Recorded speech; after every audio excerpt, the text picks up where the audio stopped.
today let's start with chapter number 11, Earth Changing Earth. In this chapter we will study about Earth Changing Earth. अब हम बात करेंगे lithospheric plates की, ठीक है, movements of earth, what are endogenic forces, what are exogenic forces, और कुछ major land forms के बारे में देखो व्हाट आर लिथोस्फेरिक प्लेट्स। सबसे पहले हम बात करते हैं लिथ मतलब लैंड हो गया।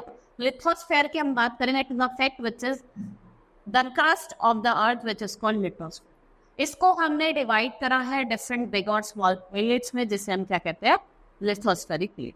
ये प्लेट्स फ्लोट करते हैं हम semi molten layer of the asthenosphere, and very slow movement of this place present few millimeters in a year results in development of various lands। ये किसमें, various landforms में develop होता है। the surface area है lithospheric और tectonic plate का, it's very large, वो बहुत ज्यादा लार्ज है in comparison to its thickness. ठीक है, उसके थिकनेस के हिसाब से वो क्या है, बहुत ज्यादा large.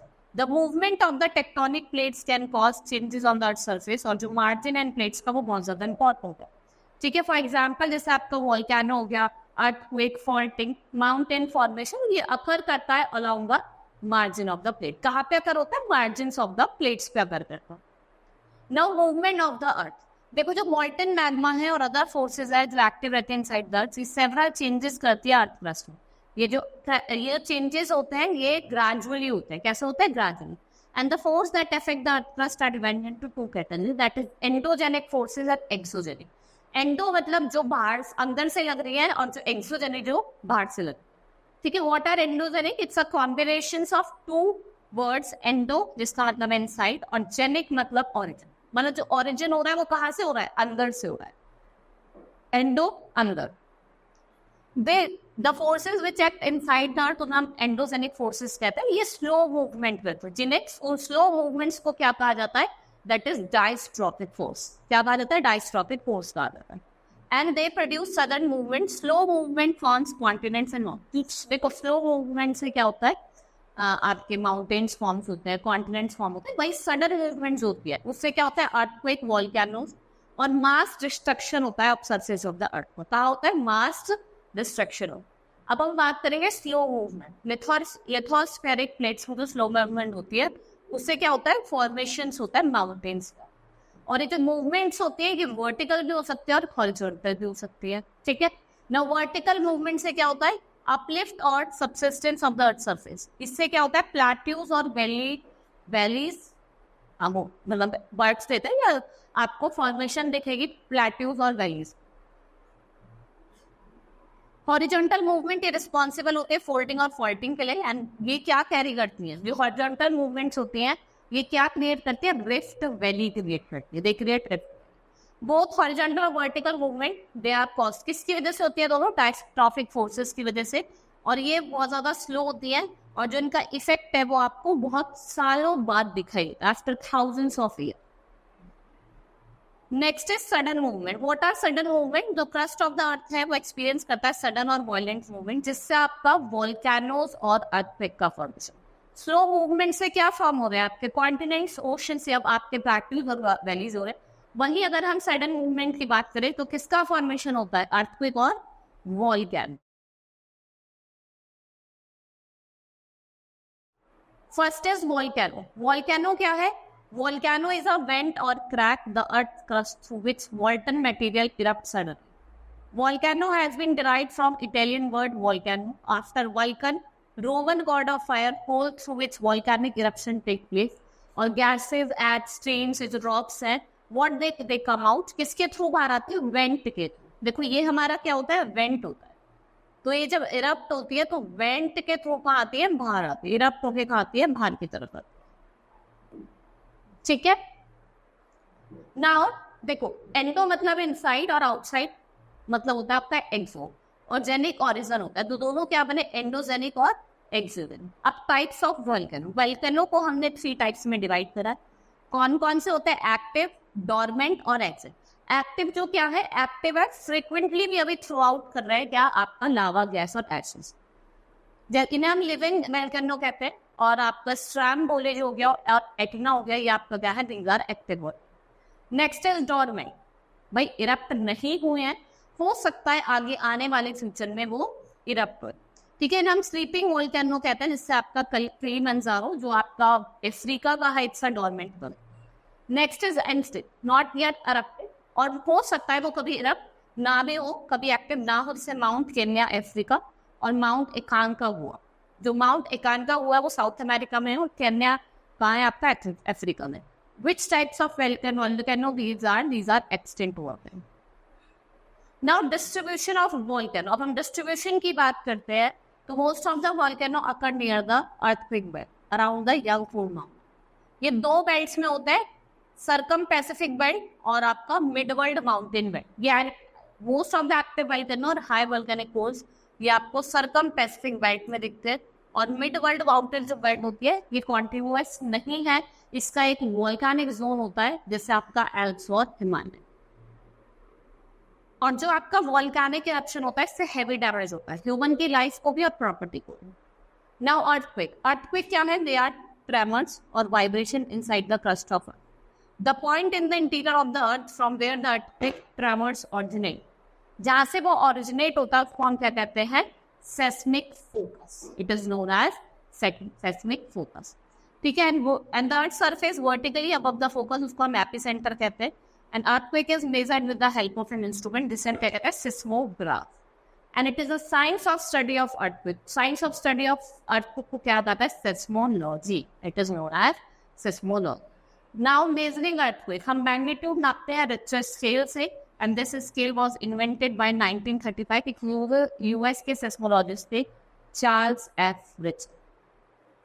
Now the scale is range होती है वो 0 से 9 होती है, इसको रिकॉर्ड कर देता है मैग्नीट्यूड ऑफ 8.9, जो आपका कोलंबिया में हुआ था 1916।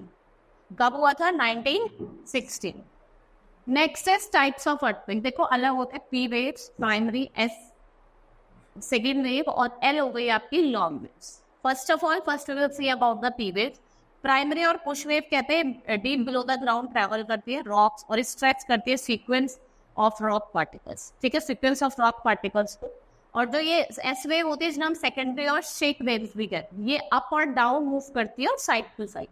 ठीक है, ये ट्रैवल करती है डीप अंडरग्राउंड और ये लिक्विड के थ्रू मूव नहीं कर सकती। नेक्स्ट इज एल वेव, जिन्हें हम सरफेस भी कहते हैं, ये मूव करती है along the surface. Most damage is cause, सबसे ज्यादा डैमेज जो होता है वो आपका एल वेव से ही होता है। Now distribution of earthquake, not part of the earth is free from earthquake, but in some areas जो earthquake है वो बहुत frequently होते हैं। ठीक है, जैसे आपकी हो गई ना सर्कम पैसिफिक बेल्ट, यहाँ पे ये रीजन है रॉकीज और इंडस माउंटेन का। Western margin Japan, Philippines, Indonesia. Eastern margin पे एक्सपीरियंस करते हैं 70% ऑफ अर्थ। सबसे ज्यादा जो earthquake आते हैं 70% जो earthquake आते हैं वो आपके कहाँ आते हैं? Circum Pacific belt. वहीं mid world mountain earthquake belt होती है, ये मिड वर्ल्ड बेल्ट जो है ये इंक्लूड करती है Alps mountain in the Mediterranean region, Caucasus और हिमालय। ये इसको हमने फर्दर इंडोनेशिया, आइसलैंड तक भी एक्सटेंड करा। ना earthquake preparedness, earthquake is sudden and natural hazard, ये अकर करता है any time of the year. ये सडन इम्पैक्ट लाता है विदाउट एनी वार्निंग साइन, बिना किसी वार्निंग साइन के क्या आता है? सडन इम्पैक्ट लेके आता है। And it's adverse effect by using following कुछ एडवर्स इफेक्ट है, special type of structures and building should be develop. आपको स्पेशल तरीके की स्ट्रक्चर और बिल्डिंग डेवलप करनी है जहाँ पे high risk seismic zones. People should be advise कि आप कंस्ट्रक्ट करें अर्थक्वेक रेजिस्टेंट बिल्डिंग। कैसे बिल्डिंग बनानी है? Earthquake resistant. Public awareness, public को अवेयर करना है जिससे वो सेंसिटाइजेशन और ट्रेनिंग प्रोग्राम चल रहा है। पीपल शुड स्टे उन प्लेसेस से दूर रहे जहाँ पे आप देखते हैं चिमनीज हैं, ग्लास विंडोज है या मिरर है, पिक्चर है कहीं पे free. During earthquake people should take shelter under a kitchen counter, या फिर आप डेस्क या कोई कॉर्नर ऑफ द वॉल हो उसके अंदर चले जाए। People should adopt some common prediction method, जैसे आप animals specially dog show abnormal deer, जो फिश होती है पॉन्ड्स में उतने चलने लगती है, एजिटेट करते हो, स्नेक से होता है वो सरफेस पे आना। ठीक है, ये क्या है? ये कुछ आपके नेचुरल कॉमन अर्थक्वेक प्रेडिक्शंस हैं, मतलब मेथड्स हैं जो हम प्रेडिक्ट कर सकते हैं। देखो सबसे जो अर्थक्वेक आया था जनवरी 2001, 26 जनवरी को आया था आपका Gujarat earthquake. It was very tremendous, यहाँ पे लॉट्स ऑफ लोग की डेथ हो गई थी और 7.7 जाती है इसकी इंटेंसिटी। ठीक है। नाउ एक्सोजेनिक फोर्सेस, जो आपके दो वर्ड्स एक्सो और जेनिक। एक्सो मतलब आउटसाइड और जेनिक मतलब, और जिसका ऑरिजिन होता है वो आउटसाइड होता है। ठीक है। The forces that work on the अर्थ, जो अर्थ की सरफेस पे ही फोर्सेस काम कर रहे हैं उन्हें हम एक्सोजेनिक कहते हैं। ठीक है। The external forces which are active on the surface of the earth, जैसे आपका वेदरिंग हो गया, इरोजन हो गया। वेदरिंग क्या होता है?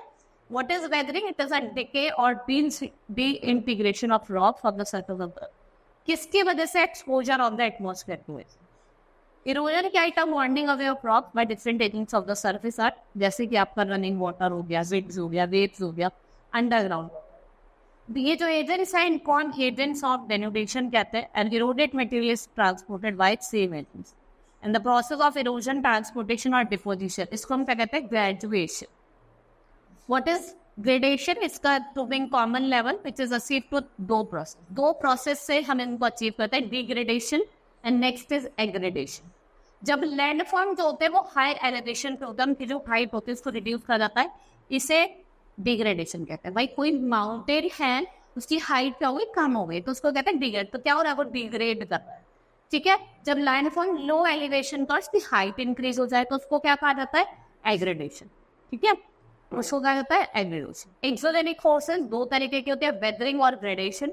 और ग्रेडेशन जो आपका इरोजन, ट्रांसपोर्टेशन और डिपोजिशन पे क्या होता है? डिपेंड। Now major landfall. अब वर्किंग ऑफ रनिंग वाटर और रिवर की अगर हम बात करें, स्ट्रीम और फ्रेश वाटर जो होता है वो नेचुरल चैनल से कन्फाइंड होता है, बैंक से, और वो आउटफ्लो करता है सीज में, ओशंस में लेती। River is the most important geomorphic agent, जो आपके नंबर ऑफ इरोजनल और डिपोजिशनल लैंडफॉर्म्स बनाता है। क्या बनाता है? नंबर ऑफ इरोजनल और डिपोजिशनल लैंडफॉर्म्स। अब इरोजनल लैंडफॉर्म्स की हम बात करें तो वाटरफॉल हो गया आपने, जब रिवर फ्लो करती है हार्ड ड्रॉप को सॉफ्ट ड्रॉप, और जो सॉफ्टर ड्रॉप होती है वो इजी इरोड होती है, और वो क्या फॉर्म करते हैं? Leads over which river false. River valley mountainous region which is made of relatively soft rock और प्लेंटी ऑफ रेनफॉल। जो बैंक्स और रिवर्स होते हैं वो स्पेशली क्या होते हैं? वाटर से इरोड हो जाते हैं। ठीक है। और ये क्या फॉर्म करते हैं? वी शेप्ड वैली फॉर्म करते हैं, दे फॉर्म। फिर हमारा होता है मियांडर। मियांडर क्या होता है? ऐसे आप देखते होंगे, इट्स अ मियांडर। ये क्या होता है? मियांडर होता है। ठीक है। ये एक लार्ज बैंड होता है, इट्स अ लार्ज बैंड जो फ्लो करता है वाटर कॉर्ड से। It is form when moving water in a river erodes the outer bank. Oxbow lake क्या होता है? एक ऑक्सबो की तरह होता है, meander that cut from the main river, और वो कहा जाता है जो एक मेन रिवर से कट करके बनता है उसे हम क्या कहते हैं? Oxbow lake. देखो जैसे ये है, अगर आप इसे मेन रिवर से कट कर दो तो ये क्या बन गया? आपका oxbow lake. Now depositional landforms, जैसे आपका फ्लड प्लेन हो गया, जो रिवर है वो ओवरफ्लो करता है its bank and leads to flooding of neighbouring areas. ठीक है।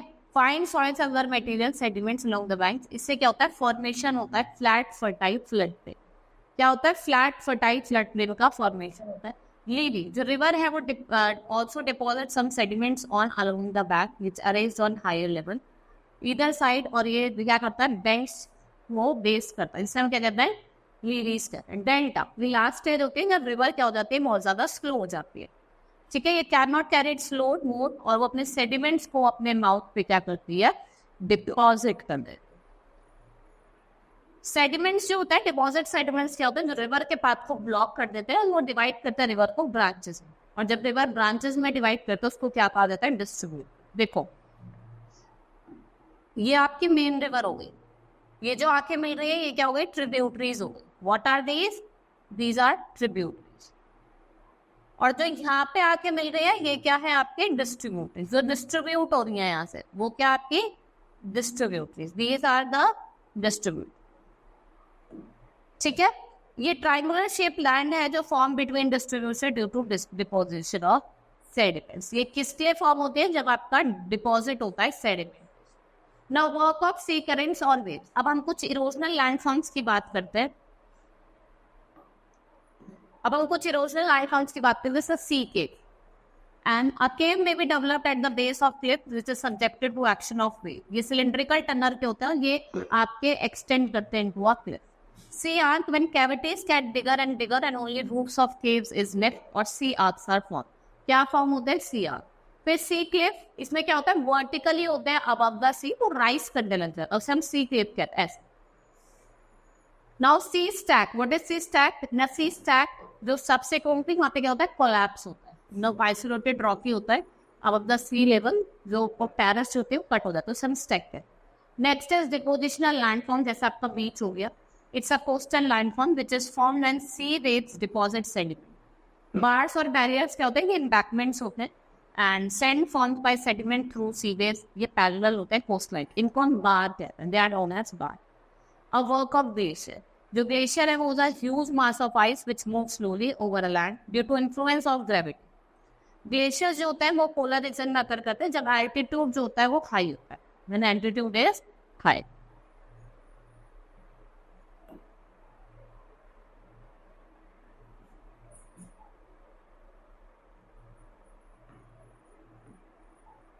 जब एल्टीट्यूड क्या होता है? हाई होता है। Now take the correct answer. The crust of the earth is known as, जो क्रस्ट होता है उसको क्या कहा जाता है? Lithosphere. Earthquake is measured with the help of, किससे मेजर करते हैं हम? रिचर स्केल से। The external force is active on the earth surface, वो कौन कौन सी है? वेदरिंग और इरोजन, दोनों है आपकी, दोनों क्या है आपकी? Active. Now our chapter has been completed, hope you understood the chapter. That's all for today, thank you.